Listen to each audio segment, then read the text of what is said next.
원칙의 문제이고 네. 국민의 참정권의 문제인데 네. 이것을 당선됐느냐 아니면 낙선했느냐 유불리에 따라서 결정한 문제는 아니다. 이건 원칙의 문제다. 소청은 시작에 불과하다. 일단 소청으로 다툴 수 있는 부분은 다투되 우리는 전국 재선거를 목표로 계속해서 싸워 나가야 되겠다. 그렇게 어제 의견을 모았습니다. 결과론적으로 오세훈 서울시장을 겨냥한 거라고 저는 생각합니다. 서울시장이 정의롭지 못하다라는 그런 점들의 생채기를 내기 위해서 하신 거 아닌가 이렇게 이해할 수밖에 없을 것 같습니다. 네. 자, 오세훈 시장의 흠집을 내기 위한 의도다 이렇게들 해석을 하고 있는 거잖아요. 그런데 6개 선거구를 다시 하자. 일단 뭐 6명이 다 피해를 입을 텐데 콕 집어서 오세훈 시장을 겨냥한 거라고 분석하는 이유는 뭘까요? 인천, 경기, 광주, 전남, 울산, 서울 중에서 광역단체장 당선된 곳은 서울밖에 없기 때문에 그렇죠. 아하. 그러니까 저런 해석이 나오는 것인데 다만 저는 오세훈 시장이 궁극적으로 피해를 보지는 않을 걸로 생각됩니다. 네. 왜냐하면은 지금 오세훈 당선인과 정원 후보 간의 표차가 62,259표 차이죠. 네. 그런데 서울에서 실제로 투표 대기가 발생한 곳에서 6시 이후에 대기를 했다가 투표한 선거인 수를 모두 합하고 그다음에 어떤 이유가 됐든 해당 투표소에서 최종적으로 투표하지 않은 유권자 수를 모두 더해봐도 6만 표에 훨씬 못 미칩니다. 즉 당락에 영향을 미치지 않기 때문에 이 선거 소청은 적어도 서울시장 선거에 관해서는 내도 기각이고 선거 무효 소송까지 가도 받아들여질 가능성이 극히 희박합니다. 더더군다나 국민의힘은 서울시장 선거를 이겼기 때문에 선거 무효 소송은 내도 각하가 될 거예요. 네. 다만 지금 당에서 전면 재선거를 이야기하면서 국민들께 가능하지 않은 것에 대한 어떤 희망 고문 비슷한 것을 하고 있다. 그 부분이 저는 본질적인 문제라고 생각합니다. 그러면 현실적으로는 전면 재선거 소청을 하더라도 가능성이 없어 보인다라는 지금 설명이시잖아요.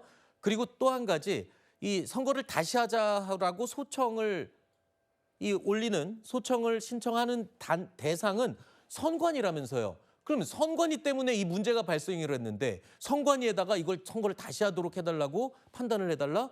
그것도 또 이상하거든요. 그러면 장동혁 대표는 지금 이거를 진짜 재선거를 할 마음이 있어서 지금 제안을 한 거예요? 아니면은 그냥 한 거예요? 뭡니까 도대체? 국민의힘은요, 법치주의를 따르는 법치주의 내에 있는 정당입니다. 지금 현행 법상으로는요, 그 선거 소청의 절차가 선관위에 먼저 하는 것이고 네. 그 이후에 받아들여지지 않았을 때 법원에 가서 판단을 받는 그 절차가 있는 것입니다. 절차를 지킨 것일 뿐이다. 선관위 개혁도 반드시 필요하지만 현 시점에서 만약에 내일 모레까지 이 절차를 밟지 않는다면 향후에 국정조사나 특검 과정에서 어떤 문제가 드러났다 하더라도 재선거 또는 이 후속 절차가 할 수 없게 되는 그런 경우가 생길 수 있습니다. 장동혁 대표도 이 절차를 모르지 않습니다. 그러니까 선거 소청이라는 그 행위 자체가 네. 곧바로 재선거로 연동되지가 않습니다. 네. 저는 이것이 궁극적으로는요. 지금 민주당이 굉장히 미온적으로 나오는 특검 문제 그리고 국정조사의 디테일한 부분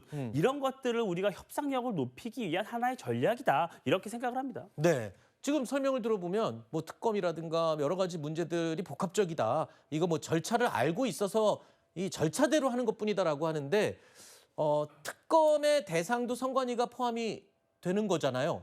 그러면 특검 대상이 되는 쪽에다가 이거를 판단해달라고 하는 게 말이 되는 거냐라고 제가 아까 여쭤본 건데 어떻게 보십니까? 뭐 물론 소청 절차가 법에 나와 있죠. 법에 따른다고 한다면 선관위를 대상으로 할 수밖에 없긴 합니다. 그 이후에 법원의 판단을 받는 것이고요. 그렇지만 문제가 되는 부분은 지금 국정조사든 특검이든 여러 가지 현안들이 많지 않겠습니까? 네. 지금 검경 합동수사본부도 선관위와 관련된 수사가 진행이 되고 있고요. 여기에 어떻게 보면 여야가 힘을 합쳐서 여러 가지 그 해결책을 도모를 해야 함에도 불구하고 사실상 무의미한 절차 아니겠습니까? 소청 절차를 신청한다고 하더라도 받아들여질 가능성은 없다고 하겠죠. 앞서도 지금 송영훈 변호사님 말씀하셨지만 법원으로 간다고 하더라도 받아들여질 가능성은 사실상 없습니다. 네. 이미 확정이 된 선거라고 선거 결과라고 할 수가 있겠고요. 그럼에도 불구하고 이와 같은 무용한 절차를 진행한다? 이것 자체가 지금 장동혁 대표가 사실상 지방선거 참패의 패배 책임을 지고 물러나라는 당내 얘기가 워낙 많다 보니 본인의 정치 생명을 연장하기 위해서 선관위 사태를 끌고 가려는 그런 의도가 아닌가? 다분히 정치적인 의도로 이번 소청 절차를 진행하는 게 아닌가 생각을 지을 수가 없을 것 같습니다.